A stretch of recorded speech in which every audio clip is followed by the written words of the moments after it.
श्रोत्यानो, ह्या दिवसांमध्ये आम्ही लेवीच्या पुस्तकाचे अध्ययन करीत आहोत आणि 13व्या अध्यायाच्या 3 वचनांपर्यंत अध्ययन आम्ही संपवलेले आहे.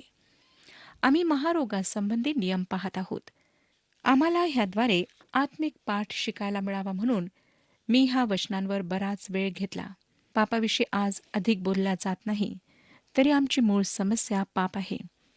4थं वचन आम्हाला सांगतं, 13वा अध्याय 4थे वचन. त्याच्या अंगाच्या कातडीवरील डाग पांढरा असला, पण त्याच्या कातडीपेक्षा तो खोल गेलेला नसला व त्यावरचे केस पांढरे झालेले नसले, तर याजकाने चट्टा पडलेल्या त्या माणसाला 7 दिवस कोंडून ठेवावे. या वचनात आम्हाला दिसतं श्रोत्यानो, की न्याय घोषित करण्यामध्ये उतावळेपणा केला जात नव्हता. परमेश्वर आमच्याशी मंद क्रोधपणे वागतो. परमेश्वर फार सहनशील आहे आणि तो प्रत्येक पापी व्यक्तीला संधी देतो, पश्चातापाची संधी देतो.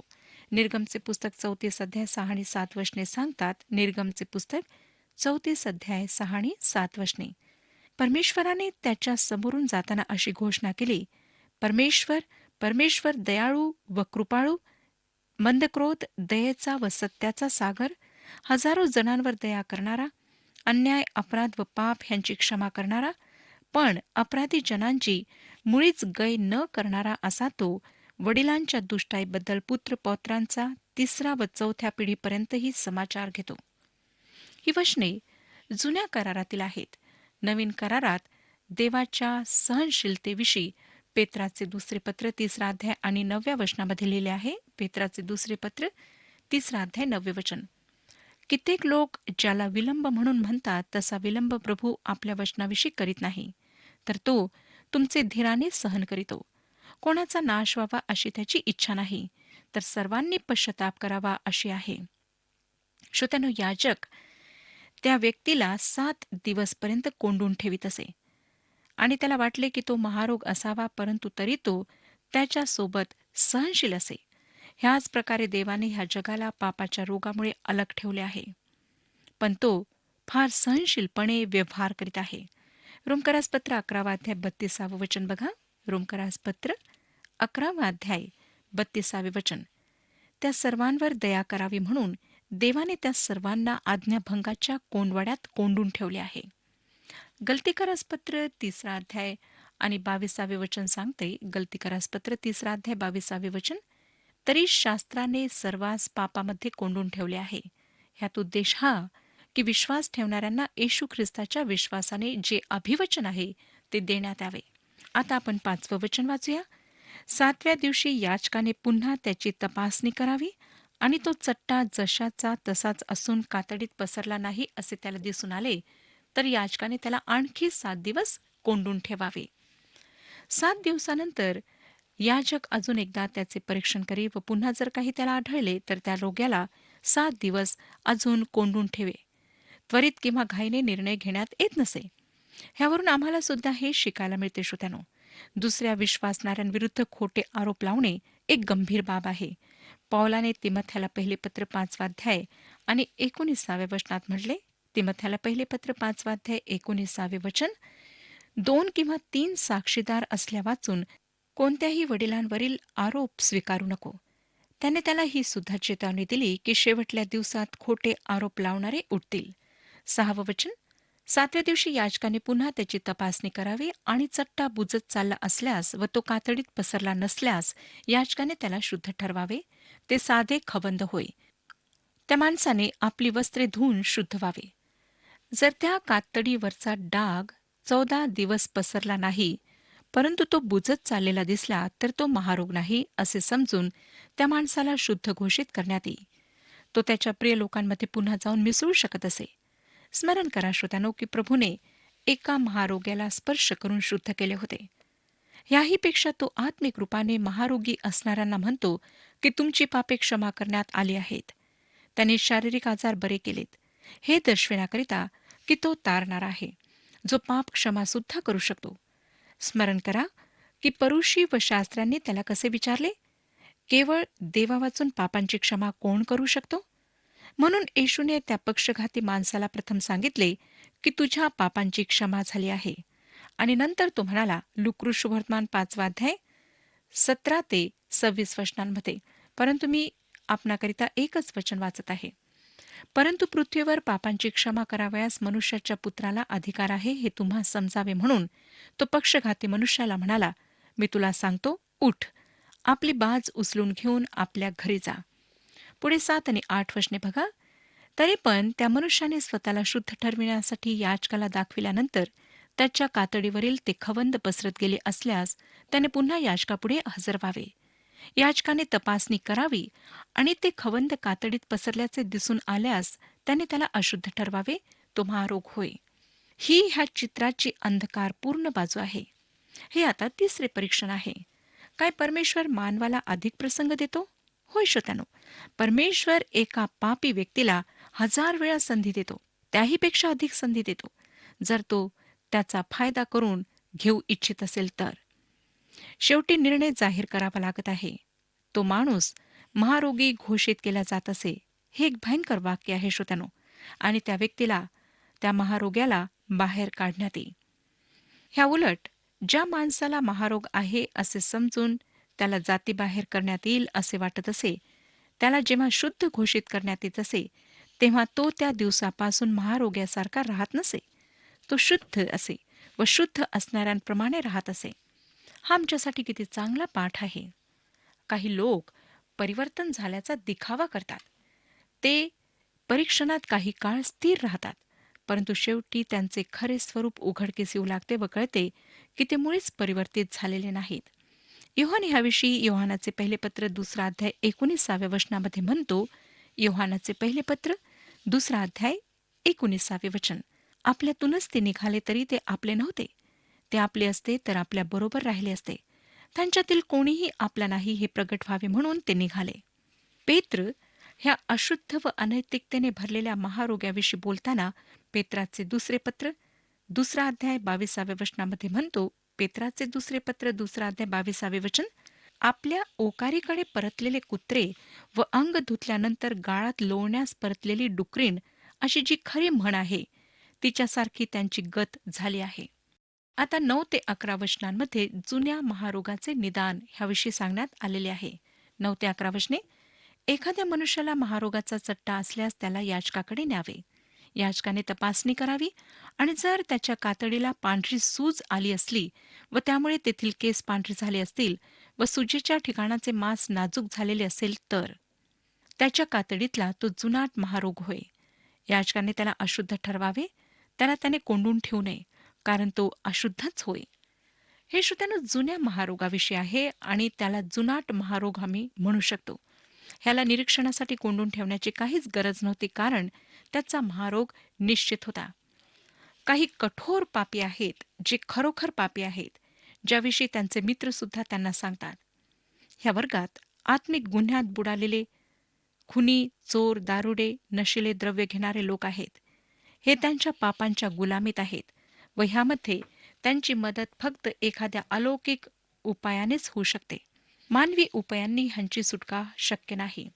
अनेक सुधारलेले शिकलेले लोक ज्यांचे तारण झालेले नाही, ते हे मानायला तयार होत नाहीत की त्यांना महारोग आहे, पापाचा महारोग.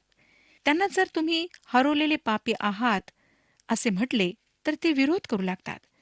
अशा लोकांपेक्षा एका कठोर पाप्याला सुवार्थ सांगणे सोपे आहे. त्याच्याजवळ पोहोचणे सोपे आहे, कारण त्याला माहीत आहे की त्याला महारोग आहे. 12 ते 17 वचने, एखाद्याच्या कातडीला कोड फुटून ते नखशिका सर्व कातडीवर पसरले आहे असे याजकाला दिसून आले तर त्याने तपासणी करावी आणि त्याच्या सर्वांगास कोड झाले असल्यास त्याने त्या चट्टा पडलेल्या मनुष्याला शुद्ध ठरवावे. त्याचे सर्वांग शुभ्र झाले आहे म्हणजेच तो शुद्ध होय. पण जर त्याच्या अंगावर काही मांस कोवळे दिसून आले तर तो अशुद्ध समजावा. याजकाने कोवळे मांस पाहून त्याला अशुद्ध ठरवावे. असले कोवळे मांस अशुद्धच असते, तो महारोग होय. पण ते कोवळे मांस फिरून पांढरे झाले तर त्याने पुन्हा याजकाकडे यावे. याजकाने त्याची तपासणी करावी आणि जर त्याचा चट्टा फिरून पांढरा झाला असेल तर त्याने त्या चट्टा पडलेल्या माणसाला शुद्ध ठरवावे, तो शुद्ध होय. हा भाग जुनाट महारोगाचे दुसरे स्वरूप आहे. जरी संपूर्ण कातडीवर रोग पसरला तरी तो अगदीच उपाय नसलेला नसतो. लक्षात घेण्यासारखे विधान जे ह्या ठिकाणी मांडण्यात आले आहे ते लक्षात घ्या. हे सांगतं की जर त्याचे सर्वांग शुभ्र झाले तर त्याला शुद्ध घोषित करण्यात येईल. यावरून दिसतं की कुठलाच पापी एकदम टाकलेल्या अवस्थेत नाही, त्याच्याजवळ आशा आहे. यशयाने लिहिलेल्या वचनाचा अर्थ हाच असावा. जेव्हा तो लिहितो यशयाचे पुस्तक पहिला अध्याय 15 आणि 18 वचनांमध्ये. यशयाचे पुस्तक पहिला अध्याय 15वे वचन आणि 18वे वचन. तुम्ही हात पसरता तेव्हा मी तुमच्यापुढे डोळे झाकितो. तुम्ही कितीही विणवण्या केल्या तरी मी ऐकत नाही. तुमचे हात रक्ताने भरले आहेत. परमेश्वर म्हणतो, चला या आपण बुद्धिवाद करू. तुमची पातके लाखेसारखी लाल असली तरी ती बर्फासारखी पांढरी होतील. ती किरमिजासारखी तांबडी असली तरी लोकरीसारखी निघतील. लक्षात घ्या की महारोगाचे खरे चिन्ह आहे कोवळे मांस. पवित्र शास्त्रात शरीराविषयी मांसाविषयी बरेच काही लिहिले आहे. उत्पत्तीचे पुस्तक 6 अध्याय 12 वचन सांगतं, देवाने पृथ्वीकडे अवलोकन केले, तो पाहिले की ती भ्रष्ट होती. योहान कृष्णवर्तमान 6 अध्याय 63 वचन, आत्मा हा जिवंत करणारा आहे, देहापासून काही लाभ नाही. रोमकारास पत्र 7 अध्याय 18 वचन सांगते, कारण मला ठाऊक आहे की माझ्या ठाई म्हणजे माझ्या देह स्वभावात काही चांगले बसत नाही. करिंथकरास पहिले पत्र पहिला अध्याय 29 वचन सांगते, करिंथकरास पहिले पत्र पहिला अध्याय 29 वचन, म्हणजे देवासमोर कोणाही मनुष्याने अभिमान बाळगू नये. तसेच 15 अध्याय आणि 50 वचन सांगते, बंधुजन हो, मी असे म्हणतो की मांस व रक्त ह्यांना देवाच्या राज्याचे वतन मिळू शकत नाही आणि विनाशीपणाला अविनाशीपणाचे वतन मिळत नाही. इफिसकरास पत्र 2 अध्याय 3 वचन सांगते, त्या लोकात आम्हीही सर्व पूर्वी आपल्या दैहिक वासनांना अनुरूप असे वागलो, आपल्या देहाच्या व मनाच्या इच्छांप्रमाणे करीत होतो व स्वभावतः इतरांप्रमाणे क्रोधाची प्रजा होतो. अशी अनेक वचने आम्हाला पवित्र शास्त्रामध्ये सापडतात. ह्या भागावरून हे स्पष्ट होतं श्रोत्यानो, की कोवळे मांस हा जुना स्वभाव आहे, ज्याचा वधस्तंभावर न्याय करण्यात आला. जेव्हा ते विश्वासणाऱ्यांमध्ये आढळते तेव्हा परमेश्वराने त्याचा न्याय केलाच पाहिजे. देह परमेश्वराला कधीच संतोष होऊ शकत नाही. फक्त जे पवित्र आत्मा विश्वासणाऱ्यांच्या जीवनामध्ये निर्माण करतो तेच परमेश्वराला स्वीकारार्ह आहे आणि तेच परमेश्वराला संतोष होऊ शकते. आता फोडा किंवा जळालेल्या मधून होणारा महारोग आपण पाहणार आहोत. 13 अध्याय 18 ते 23 वचने सांगतात, कोणाच्या कातडीला फोड येऊन तो बरा झाला व फोडाच्या जागी पांढरी सूज आली अथवा तांबूस तकतकीत डाग पडला तर त्याने तो याजकाला दाखवावा. याजकाने तपासणी करावी आणि जर कातडीपेक्षा ती जागा खोल गेलेली दिसली व त्यावरील केस पांढरे झालेले असले तर त्याने त्याला अशुद्ध ठरवावे. फोडातून बाहेर पडलेला हा महारोगाचा चट्टा होय. पण तपासाअंती त्यावरचे केस पांढरे झालेले नाहीत व ती जागा कातडीपेक्षा खोल गेलेली नाही आणि ती बुजत चालली आहे असे याजकाला दिसून आले तर त्याने त्या मनुष्याला 7 दिवस कोंडून ठेवावे. तो कातडीवर पसरत गेला आहे असे दिसले तर याजकाने त्या मनुष्याला अशुद्ध ठरवावे. तो चट्टा होय.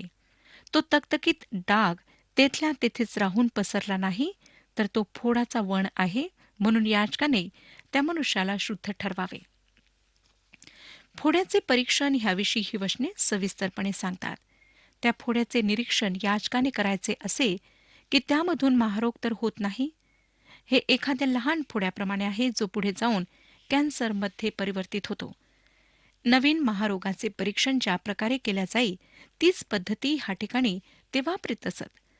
त्या फोडावर पांढरे केस असतील व कातडीपेक्षा ती जागा खोल गेलेली असेल तर ह्या ठिकाणी नक्कीच गडबड आहे. 7 दिवस परीक्षण केल्यानंतर याजक त्याविषयी निर्णय घेत असे.